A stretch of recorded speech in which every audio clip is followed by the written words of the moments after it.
Howdy, and welcome to the Lost Rider podcast. It's an honor and privilege to address you in the capacity of an interviewer, reporter, and media member. Too many modern media outlets have forgone the integrity and responsibility required of credible information sources. What you will receive here are straightforward discussions with legislators, agency leaders, biologists, engineers, doctors, and countless other experts that have the answers to questions often circulated as kitchen table issues. The title Lost Rider may be thought of literally as well as in the metaphorical sense. While there has been the instance that I was momentarily a little turned around at night in a wilderness area, the idea of being a lost rider in life, well, that fits most folks at some time. These renderings are coming to you in the form of the 25-year-old radio program, The News from the Camp House. It still airs every Saturday morning at 6:30 a.m. Central Time on KULM 98.3 FM out of Columbus, Texas. The original intent was to relate outdoor topics to the general public. Immediately, it was found that all issues are relatable to the outdoors and that people are people. They all play a role and they all have a vested interest. It's this program's desire to answer common questions about how the world works, how it will operate in the future, and what's the holdup. So please listen, enjoy, and never hesitate to contact us with more questions and feedback. Good morning and welcome to this weekend's edition of News from the Camp House, the listening post of the Texas Sportsman Association. This is Herman Brune, and this week's edition is also brought to us by the Shaw's Bend Social Club, the country club for folks who don't have a country club. All right. I've got a special guest with us this weekend. It's the first time this young lady has been with us on this program, and I want everybody to welcome her, listen. And Miss Allie, you want to tell everybody your name? I'm Allie Biedenharn. All right. Where are you from? I'm right now living in San Antonio, Texas. You are the new Executive Director of the Texas Brigades. All right. Now, tell me a little bit about your experience with the Brigades. Of course. So I have been in this position as executive director for about 2.5 months now. But I actually first attended the Brigades in about, I think, 2007 when I was 13 years old. Mm-hmm. And I went to the South Texas Buckskin Brigade. And that has sold me for the next, well, until now. Yeah. And I'm still going. All right. Okay, so in 2007, you went to the original Buckskin Brigades camp. Can you give us a little history on the Brigades? And I'll let you, my listeners have heard about Brigades off and on. Would you give them a little definition of what y'all do?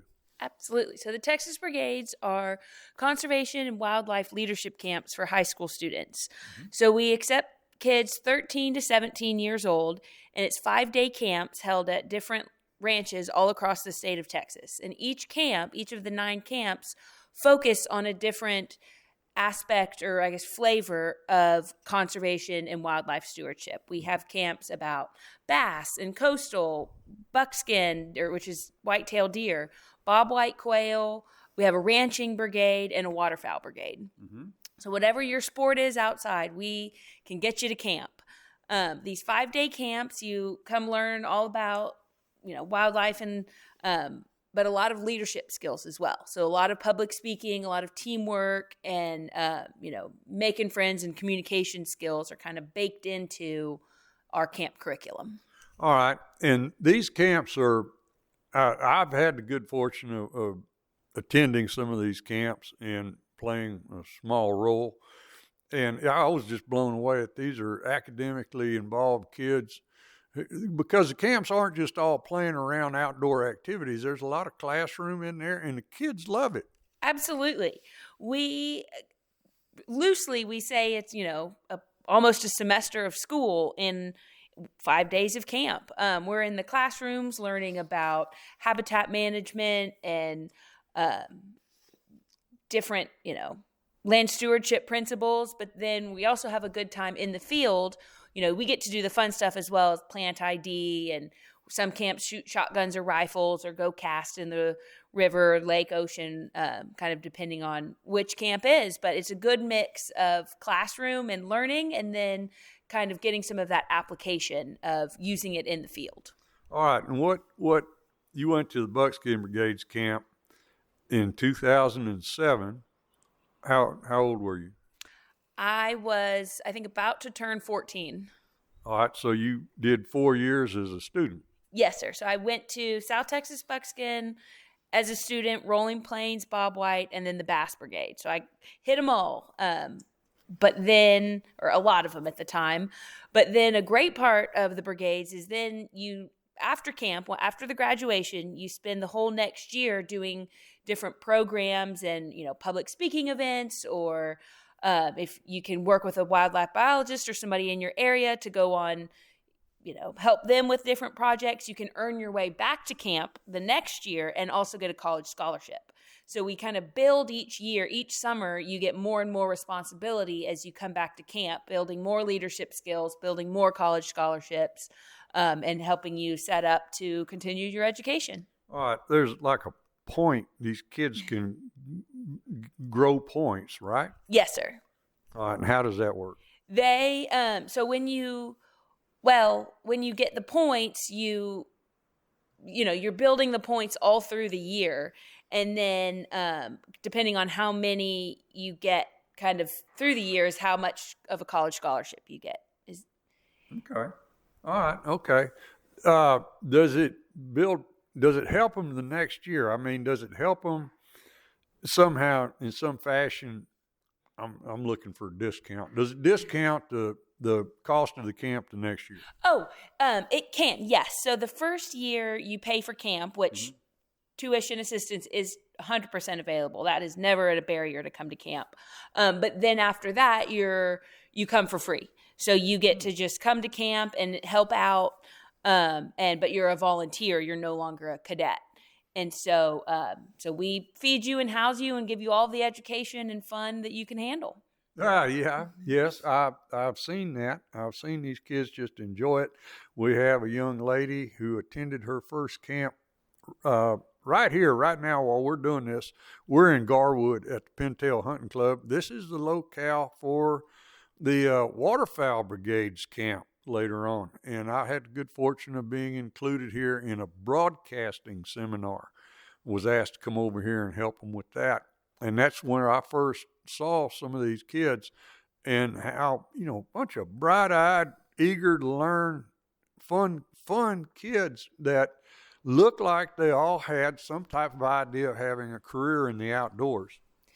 We do have a lot of cadets that want to go on to work in, as wildlife biologists, different agencies, kind of more hands-on wildlife and conservation. But a cool part about it, too, is that isn't the only track. We get a lot of young kids, high schoolers that love the outdoors, and, we help them build that land stewardship mindset, but then they go on to be lawyers or doctors or teachers, but they still maintain that conservation land stewardship mindset that just benefits everybody involved. Yes. It's okay. One of the things that we've done now is that I'm with the Texas Outdoor Writers Association. These kids, and we've talked about this on here before, these kids are all responsible about writing thank you letters to their benefactors. The Texas Brigades and each camp is very fortunate to have so many wonderful sponsors and donors and supporters.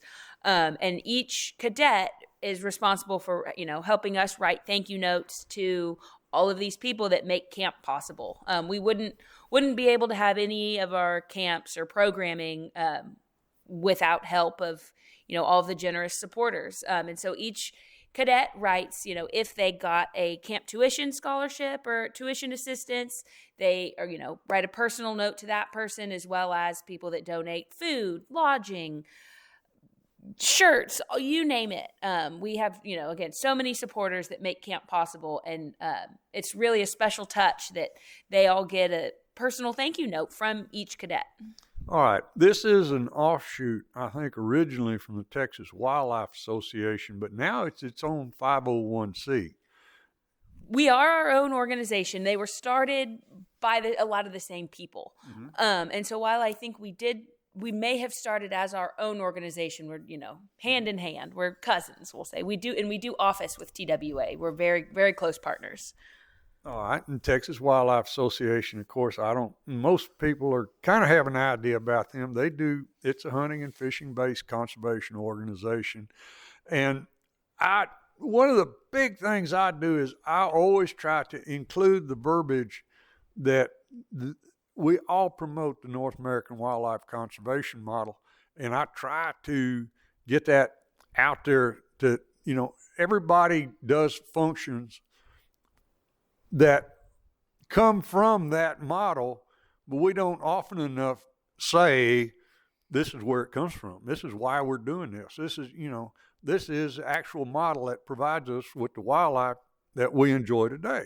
It is definitely built into the framework of camps and our whole curriculum. I mean, every cadet, no matter which camp they're leaving, know about Aldo Leopold's axe, plow, fire, gun, and cow, all of the different tools to manage wildlife. I mean, it's a staple and is an invaluable resource. All right, so you worked your way up through the ranks. What were you doing prior to becoming the executive director? I had a couple different jobs after college. I worked for the East Foundation for a good number of years, doing their GIS and communications and outreach, which is really fun, running around South Texas.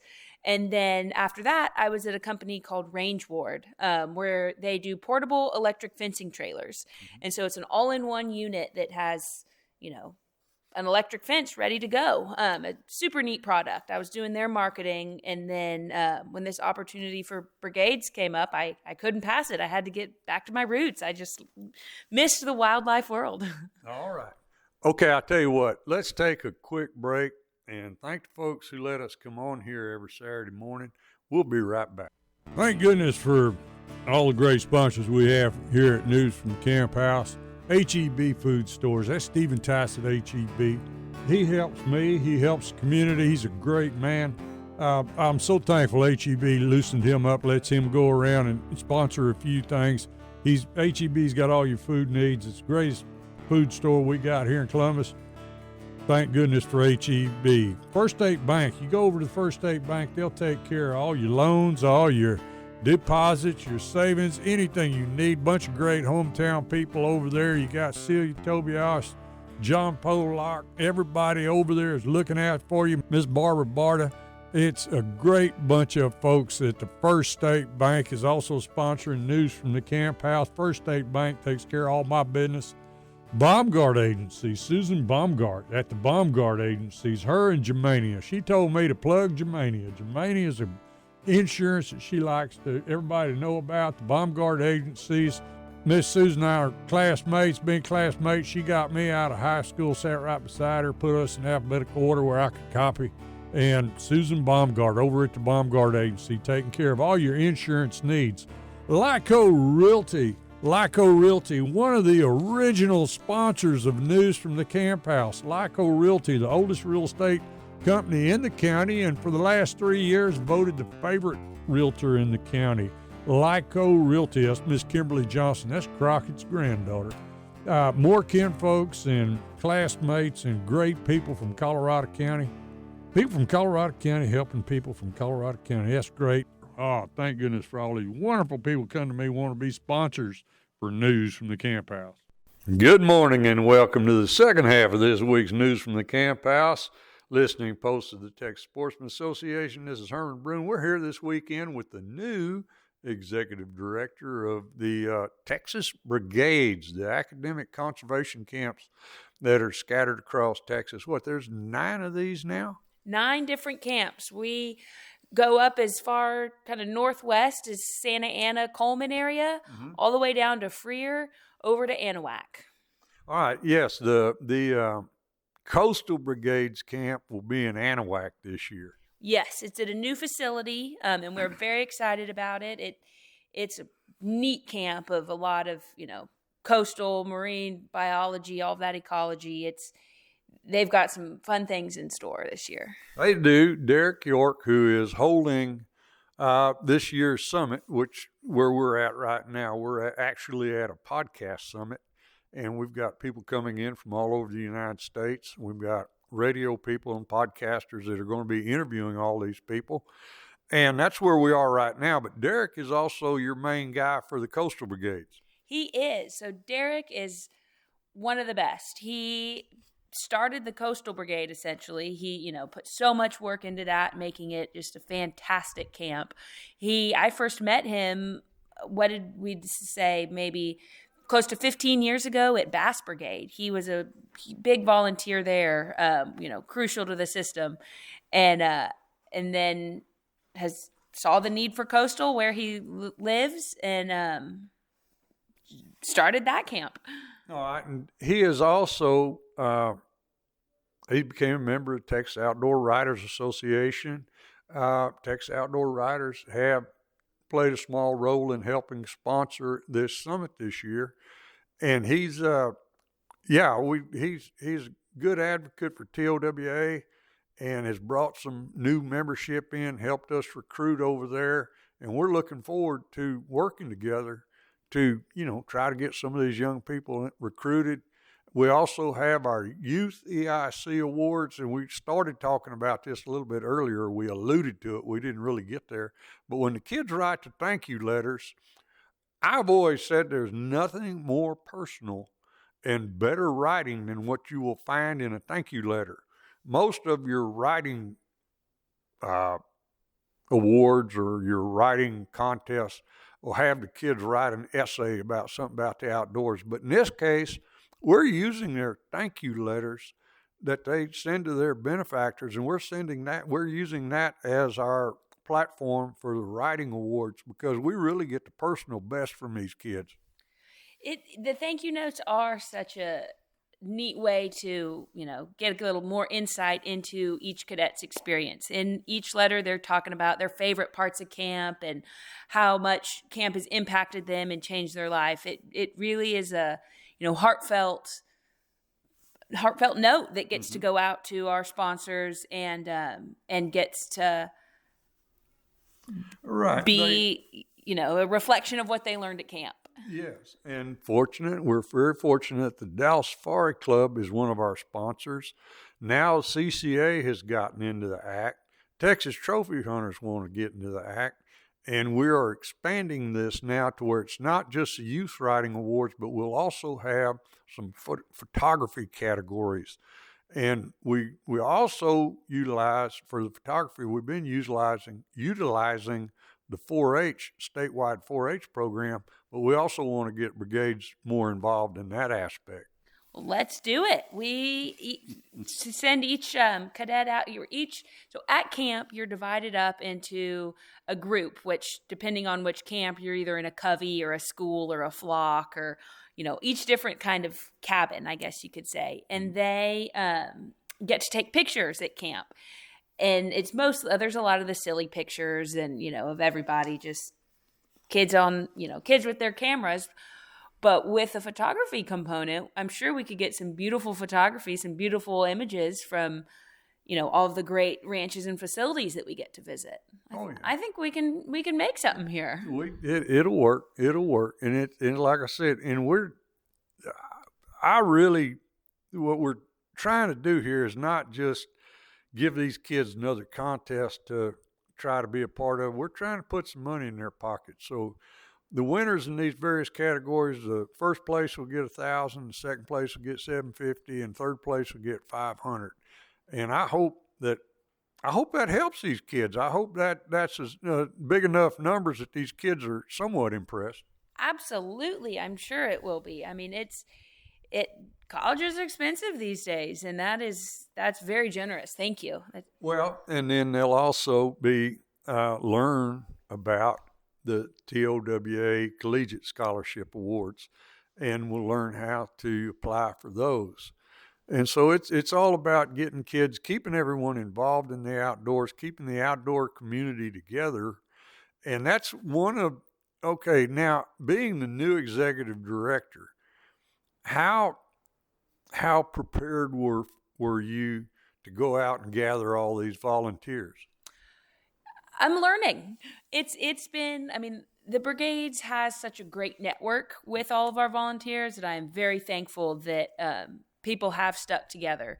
And I've gotten to see people who've been involved with Brigades longer than I've been alive. But we're always looking for more volunteers.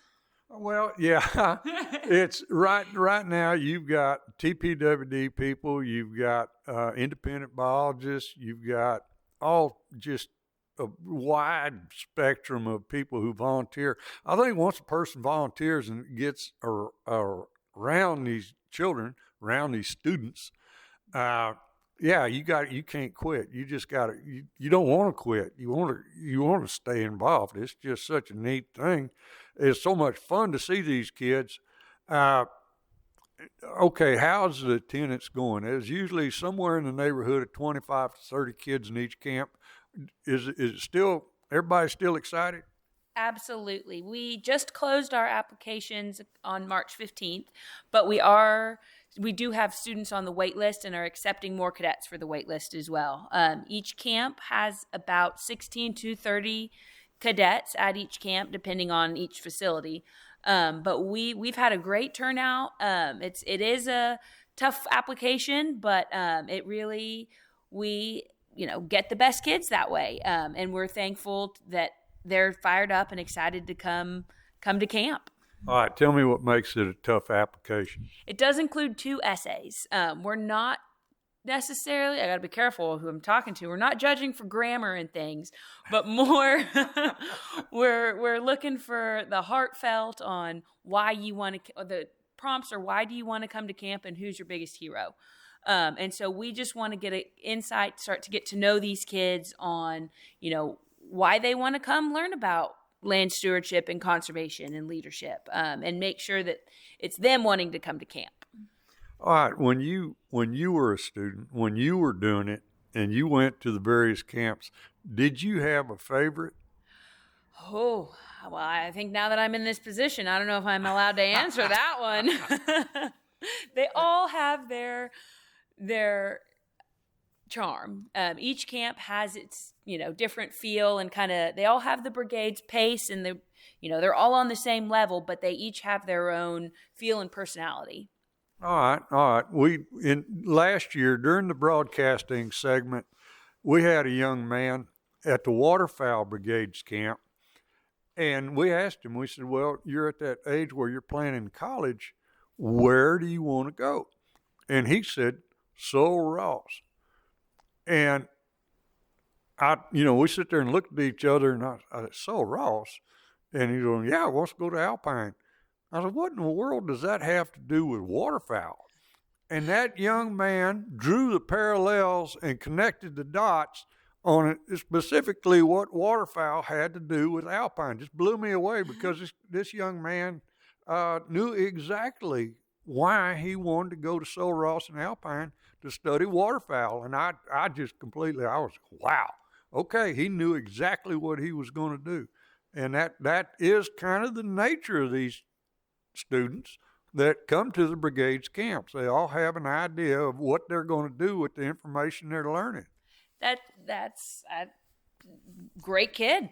I'm super happy to hear that. And whether their plans are to go into the wildlife field or just use this knowledge to, benefit their hobbies or their interests.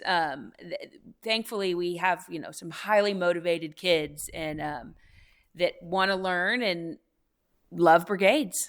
Yes. And at a time now, specifically now when public schools are in the news and all this is going on and we start losing a little bit of confidence, this is a place to get it back. When you get amongst this level of students, it certainly kind of perk you up, give you get a little more faith going.